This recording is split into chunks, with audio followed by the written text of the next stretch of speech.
महाकाल इसलिए कहा जाता है क्योंकि प्राचीन समय में यहीं से संपूर्ण विश्व का मानक समय निर्धारित होता था, जिस वजह से इस ज्योतिर्लिंग का नाम महाकालेश्वर रखा गया है। ये है महाकालेश्वर मंदिर का इतिहास।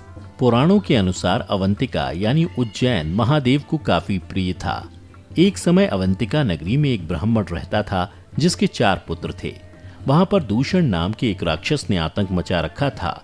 वह राक्षस उस नगर के सभी वासियों को पीड़ा देने लगा। उस राक्षस के आतंक से बचने के लिए उस ब्राह्मण ने शिव जी की पूजा अर्चना शुरू की, जिसके बाद ब्राह्मण की तपस्या से खुश होकर भगवान धरती फाड़कर महाकाल के रूप में यहाँ प्रकट हुए और राक्षस का वध करके नगर की रक्षा की। नगर के सभी श्रद्धालुओं ने भोलेनाथ से उसी स्थान पर हमेशा रहने की प्रार्थना की। भक्तों की प्रार्थना करने पर उन्होंने अवंतिका में ही महाकाल ज्योतिर्लिंग के रूप में वो स्थापित हो गए।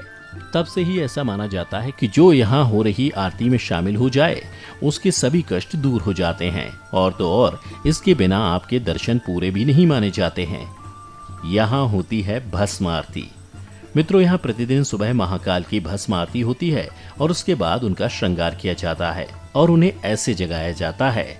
ऐसा करने के लिए कई सालों पहले शमशान से भस्म लाने की परंपरा थी, किंतु पिछले कुछ वर्षों से अब कपिला गाय के गोबर से बने कंडे, शमी, पीपल, पलाश, बड़, अमलतास और बेर की लकड़ियों को जलाकर तैयार किए गए भस्म को कपड़े से छानने के बाद उपयोग शुरू हो चुका है। दरअसल भस्म को सृष्टि का सार माना जाता है, इसलिए प्रभु हमेशा इसे धारण किए रहते हैं।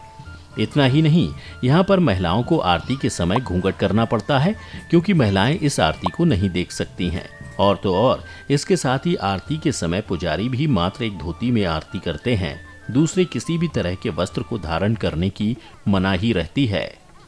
भस्म को लेकर है ये मान्यता। बता दें कि ऐसा माना जाता है कि भगवान शिव जी शमशान के साधक हैं। इस कारण से भस्म को उनका श्रृंगार आभूषण माना जाता है और ज्योतिर्लिंग पर चढ़े भस्म को प्रसाद के रूप में ग्रहण करने से बीमारियां नहीं होती हैं। तो चलिए आपको बताते हैं इस महाकाल ज्योतिर्लिंग मंदिर के अनजाने रहस्यों के बारे में। पहला, महाकाल ज्योतिर्लिंग मंदिर में आरती के लिए बुकिंग ऑनलाइन होती है, क्योंकि बिना ऑनलाइन बुकिंग के भक्त आरती में शामिल नहीं हो सकते हैं। दूसरा, महाकाल मंदिर में दर्शन करने के बाद जूना महाकाल के दर्शन करना आवश्यक है, तभी महाकाल का दर्शन पूर्ण माना जाता है। तीसरा, इस ज्योतिर्लिंग को 3 खंडों में बांटा गया है। निचले खंड में महाकालेश्वर मंदिर, मध्य में ओंकारेश्वर तथा ऊपरी खंड में श्री नागचंद्रेश्वर मंदिर स्थित है। और तो और नागचंद्रेश्वर मंदिर के दर्शन साल में एक ही बार नाग पंचमी के दिन ही होते हैं। उस दिन भक्तों की भीड़ उमड़ी रहती है। चौथा, मित्रों, ऐसा माना जाता है कि उज्जैन नगरी का एक ही राजा है और वो भी महाकाल बाबा हैं। ऐसा कहा जाता है कि विक्रमादित्य के शासन के बाद से यहाँ किसी भी राजा का शासन नहीं रहा और यहाँ कोई भी राजा रात में रुक नहीं सकता, क्योंकि ऐसा कहा जाता है कि किसी बड़े पद पर पदस्थ मनुष्य जैसे प्रधानमंत्री, मुख्यमंत्री यहाँ रात में नहीं रुक सकता। जिसने भी यहाँ रुकने की कोशिश की है उसे परेशानियों को झेलना पड़ा है। पांचवा, बता दें कि भगवान शिव जी के गर्भगृह में एक विशाल दक्षिण मुखी शिवलिंग स्थित है।